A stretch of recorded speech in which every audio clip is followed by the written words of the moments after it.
Senator Marco Rubio. Thank you for joining us. Thank you. Thanks for having me.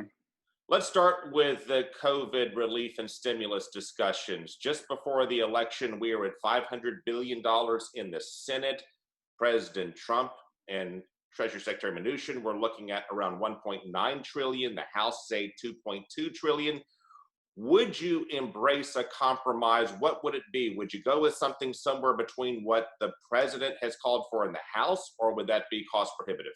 I'm willing to be very flexible and very accommodating because I know that to pass a law, we've got to do something the Democrats will support in the House and that the president will sign.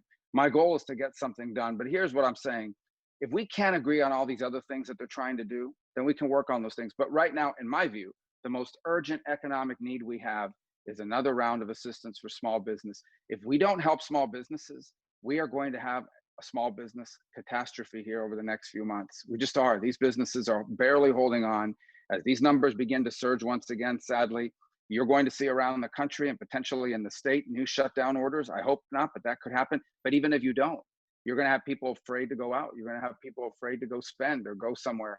And the result is going to be not just that those businesses this time are going to vanish for good. You have a bunch of empty storefronts. So that's going to create a cataclysm. You're going to lose thousands of jobs. We cannot let that happen. We just cannot let that happen. It's reckless. It's crazy. We have to act on it. We are in a lame duck session now. They call it that for a reason. Do you think there is any chance something could pass in the next couple of weeks? If not, what's the timetable? Well, we're going to try. Look, I've already tried twice, and each time it gets blocked. Because we need unanimous consent or because we need the votes of 60 senators. We're going to try again. We have a situation where both sides agree we have to spend more money we don't have, but we're now in a $27 trillion national debt. The deficit has soared beyond $3 trillion. Once we get past this, how will we reduce the deficit and eventually the national debt? How much time do we have before the debt crisis becomes simply too much to handle? Well, let me just say this. This is one of those unique situations where if we actually don't do something, the deficit and the debt are going to grow even larger because our tax collections are going to decline. We're actually going to cost ourselves money if we don't rescue the economy. The debt is a serious problem in this country and it has to be addressed. And we have to look at the permanent spending programs. You know, the majority of the money that Congress spends every year is on programs that have mandatory spending built in. I'm a huge supporter of Medicare and Social Security. I cannot imagine what my parents' life would have been like in the last years of their life had they not had Medicare, had they not had Social Security. I want to save those programs, but that's going to mean some small reforms, nothing catastrophic for younger workers 40 years down the road. And if we do that, then we put the spending on a sustainable path and you combine that with economic growth and good paying jobs for Americans, and you begin to bring that debt to a manageable level that we can afford. But there just hasn't been the interest or the political willingness in Washington to deal with that under Republicans or Democrats, to be fair. Federal election managers just stated this was the most secure election in our history. As the chair of the Senate Intelligence Committee, do you know of anything, classified or not, I know it's classified, you couldn't say, to substantiate any claims of widespread fraud? Well, I think it's important to separate those two things, not to say that I have evidence of fraud, but to separate those two things. Fraud is one thing. That's, wrongdoing on the part of someone domestically and so forth. What that agency was looking for was foreign interference. So the Russians hack a computer system, that the Chinese get into someone's database and alter voter registration. And there's zero evidence that that happened. And that, frankly, credit goes to the Trump administration and the millions of dollars and years they spent building up that capacity.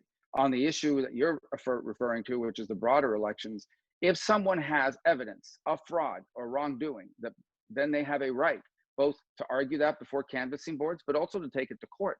And if someone has a claim like the president does, he has a legal right to pursue it. He can either prove it or he can't. Have you, in your capacity, seen any credible evidence of widespread fraud? No, but to be fair, I don't live in Arizona, Pennsylvania, Georgia. So I wouldn't look. I think by and large that is going to have to be something that is going to have to be presented as evidence. You have to convince them not just that the evidence is real, but also that it was enough to overturn or impact the outcome of an election. Based on where we are right now, should Biden be granted the federal resources provided by law to facilitate his transition and receive the presidential daily briefing? Yes, because I don't think that in any way that prejudices the president's claims. Let's say that Donald Trump is ultimately able to prove that there was fraud in these states, and as a result, the result of the race change allowing him access to Biden to these things do nothing.